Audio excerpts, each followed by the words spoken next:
Okay, simulan natin. Alam mo, mula sa mga materyales na binigay mo, may dalawang imahe na talagang tumatak sa akin. Yung gintong mangkok at saka yung gintong suuban. Kasi napaisip ako, paano nga ba? Paano nagkakakonekta ang isang bagay na kasing personal ng dasal sa isang event na kasing laki ng araw ng paghuhukom? Tumpak? At yan yung pinakaugat ng usapan natin ngayon. At yan mismo ang misyon natin. Gusto nating himayin, di ba? Yung sinasabi ng Levitiko at Pahayag tungkol sa mga sagradong gamit na to. Oo.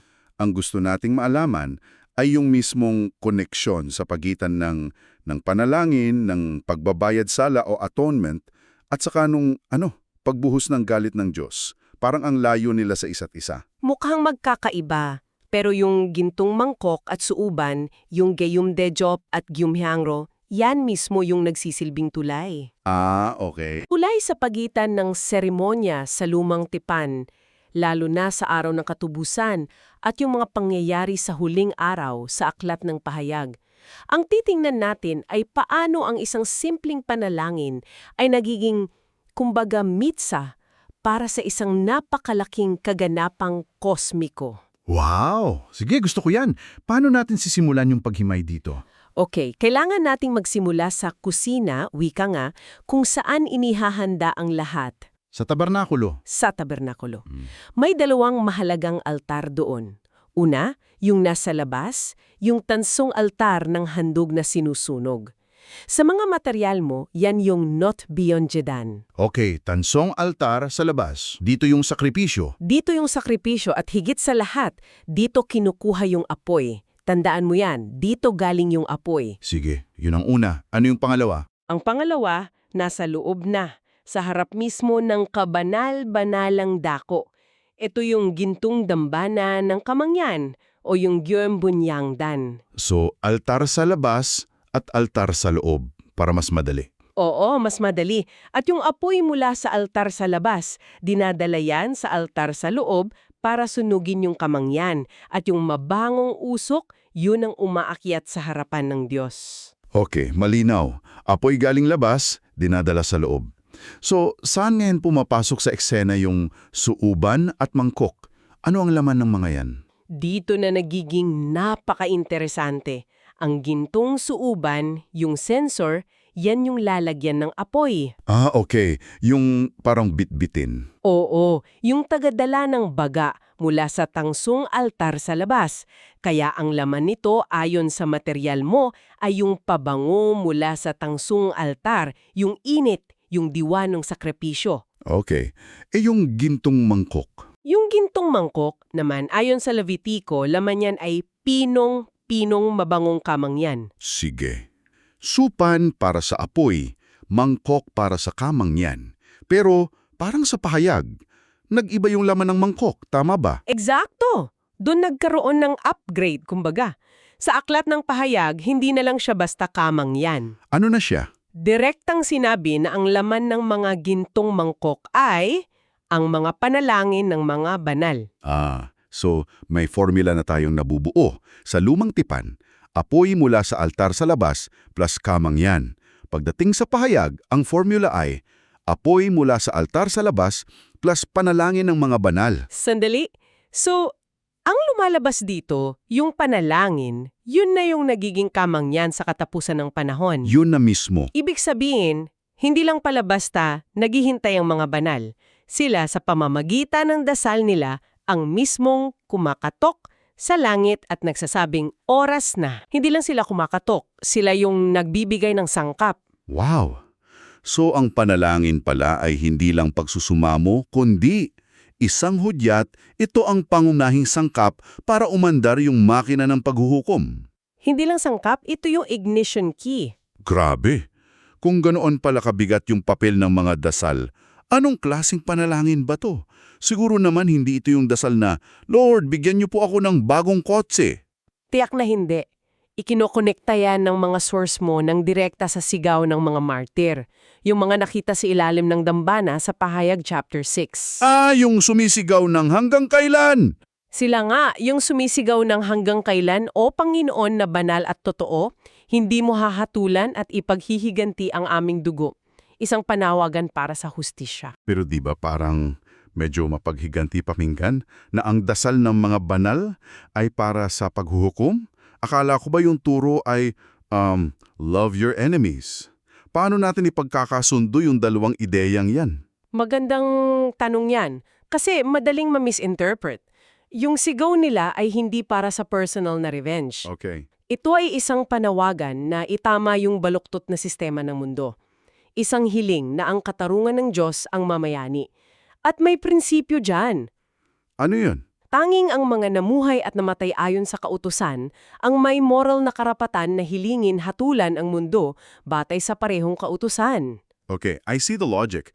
Pero hindi ba't medyo self-righteous ang dating niyan na parang kami yung sumunod kaya kami yung may karapatan? Paano yan naglalaro sa konsepto ng biyaya? Imong katapatan. At ano ba ang sukdulan ng katapatan? Ang pag-aalay ng buhay. Eksakto, yung pag-ibig na umaabot hanggang kamatayan. Yun yung pinakamatibay na ebidensya.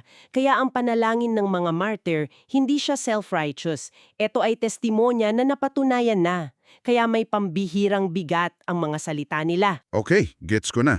So, yung sakripisyo nila ang nagbibigay bisa sa hiling nila. At may binabanggit din sa material mo tungkol sa isang takdang bilang. Ano naman yun? Oo, yung Jonghashinsu, yung sagot sa mga martyr na sumisigaw, 'di ba sinabihan silang maghintay pa ng kaunti hanggang sa mabuo yung takdang bilang ng kanilang mga kapatid na kailangan ding magbuwis ng buhay. So may quota, kumbaga? May kwota at ipinapakita nito na may divine timing ang lahat. Hindi ito basta-basta, may plano. So, isipin mo na parang isang dam na, dahan-dahang napupuno. Bawat panalangin ng martir, bawat sigaw para sa katarungan, isang patak yan. Magandang analogy yan. Sa simula, parang wala lang. Pero sa paglipas ng panahon, pataas ng pataas ang tubig. At sa bawat patak, lalong bumibigat ang pressure.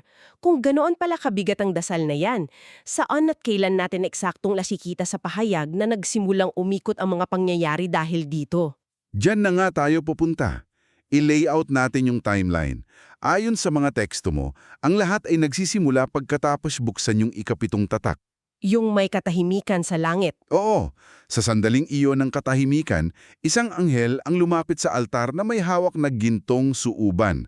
Ito na yung hudyat, simula na ng seremonya para sa dakilang araw ng katuparan. Pagkatapos niyan, papasok na tayo sa panahon ng mga trampeta. Tama. Habang tumutunog yung una hanggang ika-6 na trompeta, yung dam na sinasabi mo, patuloy na napupuno. Yung tunay masantuaryo sa langit, yung Silja Songjeon, unti-unting napupuno ng isang pinaghalong halimuyak. Pinaghalong ano? Pabango ng pagtubos mula sa sakripisyo sa altar at yung matinding panawagan para sa katarungan mula sa mga dasal ng mga martir. At kapag napuno na ang dam, doon na bibigay lahat. Doon nabibigay ang dam.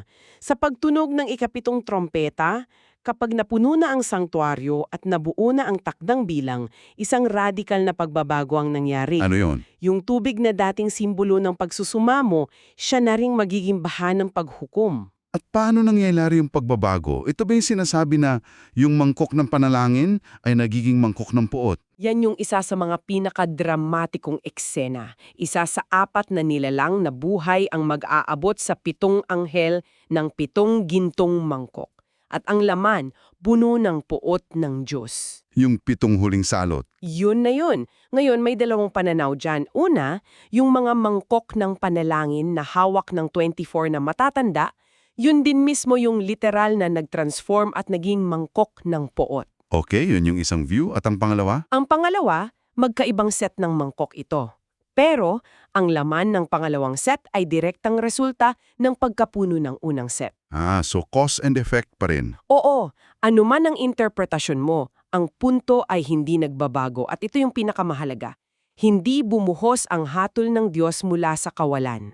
Ito ay direktang sagot sa mga panalangin matagal nang naipon sa harapan niya. Wow! Nakakanyula isipin yung koneksyon na yan. Ngayon, ilagay natin to sa mas malaking konteksto. Yung tinatawag na dakilang araw ng katubusan. Paano to isinasagawa ni Jesus bilang dakilang saserdote? May 2 yugto ang prosesong yan. Ang unang yugto, paglilinis sa mismong santuaryo sa langit. Sa langit muna. Sa langit muna. Habang ibinubuhos ng 7 anghel yung mga salot dito sa lupa, si Jesus naman bilang dakilang saserdote abala sa paglilinis ng santuaryo sa langit. Inaalis niya lahat ng talaan at bakas ng kasalanan na naagyat doon. Kaya pala may isang bahagi sa pahayag na sinasabing napuno ng usok mula sa kaluwalhatian ng Diyos ang templo sa langit at walang sino mang makapasok hanggat di natatapos yung 7 salot.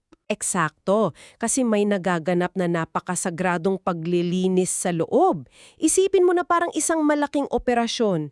Sa unang yugto, nililinis at sinisterilize muna ng surgeon, si Jesus, yung mismong operating room. Ang santuaryo sa langit. Oo, para masiguradong walang anumang kontaminasyon. Kapag perpekto ng malinis doon, saka lang siya lalabas. Teka, sandali. May binabanggit sa material mo na konektado ito sa mga anghel. Paano eksaktong yung pagkabuhay na mag-uli ng mga tao dito sa lupa, yun yung nagiging dahilan para hindi na magkasala yung mga anghel sa langit? Pakihimay pa natin yan. Mahusay na tanong. Ito yung mas malalim na kosmiko at theological na aspeto. Sige.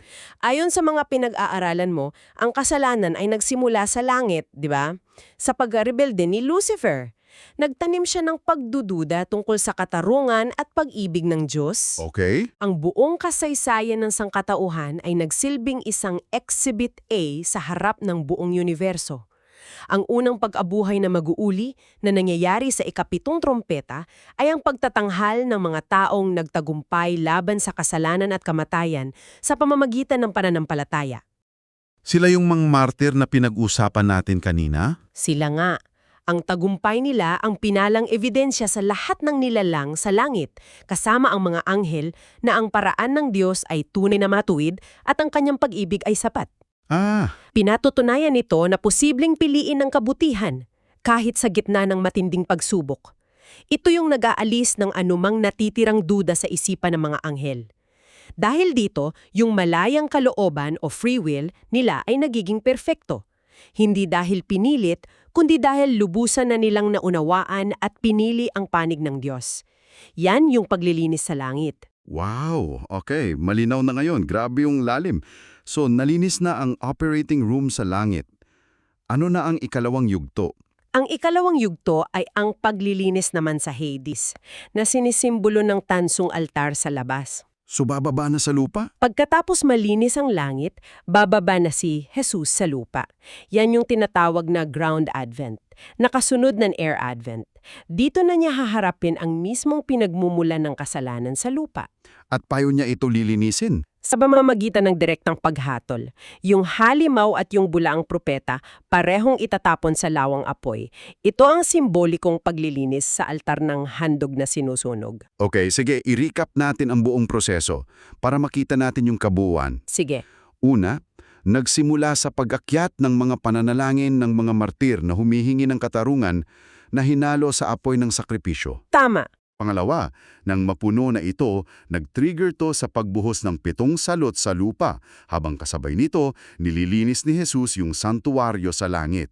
Oo. Pangatlo, pagkatapos noon, bababa siya para linisin naman ang lupa sa pamamagitan ng paghatol sa mga puwersa ng kasamaan. Tama?